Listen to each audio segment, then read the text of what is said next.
Video आ गई है Belgium में जो हाफ़िज़ ने ख़िताब किया है उसकी आपने वीडियो देखनी है और ये मुझे बताना है कि ये वीडियो रिलीज़ क्यों की गई है जबकि इजाज़त ही नहीं थी मोबाइल फ़ोन ले जाने की किसी को भी।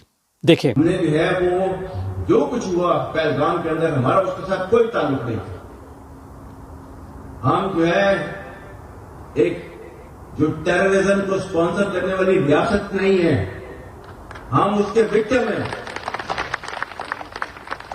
और दुनिया के किसी मुल्क ने इतनी कुर्बानियां नहीं दी है जितनी पाकिस्तान ने दी है। एक तो बेल्जियम को चूज़ क्यों किया गया है ये भी सवाल बनता है। बेल्जियम को चूज़ इसलिए किया गया कि वहाँ सारा ख़ानदान रहता है, पूरा टब्बर रहता है और वहाँ पर आप ये तस्वीर अगर देखें तो पीछे आप देखेंगे कि कायद आज़म की तस्वीर भी, सॉरी, इनके अपने कायद की तस्वीर लगी हुई है। ठीक है, तो ये बेसिकली अपने घर गए थे, अपना ख़ानदान उधर रहता है, उधर गए थे तो उधर ही सब लोगों को बुला लिया गया जिधर घर था। तो बाद में भी वहीं जाना है। वहीं अगर देखें कैमरा ऐसे मूव किया और पूरा इलाका दिखाया लेकिन वो हाफ़िज़ आपको कहीं नज़र नहीं आया।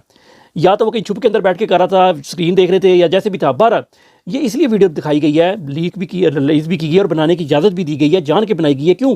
ताकि लोगों के चेहरों के तासुरात देखे जा सके। क्योंकि एक दो बातें लीक हुई हैं जिसमें एक सहाफ़ी ने बताया कि उसने 4 लोगों ने कन्फर्म किया है कि उन्होंने कहा कि अब ये माफ़ी भी मांगेगा। मैं देखता हूँ कैसे ये माफ़ी, इमरान खान के बारे में मुबैना तौर पे नाम लिए बगैर।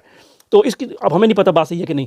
तो ये बातें कौन जाके बता सकता है, क्योंकि लोग बाहर आके बताते हैं और नाम नहीं बताते। तो लोगों के तासुरात को कैप्चर करना ज़रूरी होता है कि लोग क्या कर रहे थे, कैसा रिस्पॉन्स दे रहे थे, कौन बीच में दिल से हाफ़िज़ के साथ है और कौन जो है सिर्फ वैसे ही आया था। क्यों? कि क्योंकि बहुत से लोग जो पीटीआई को सपोर्ट करते हैं बाहर, वो भी इस तकरीब के अंदर मौजूद थे।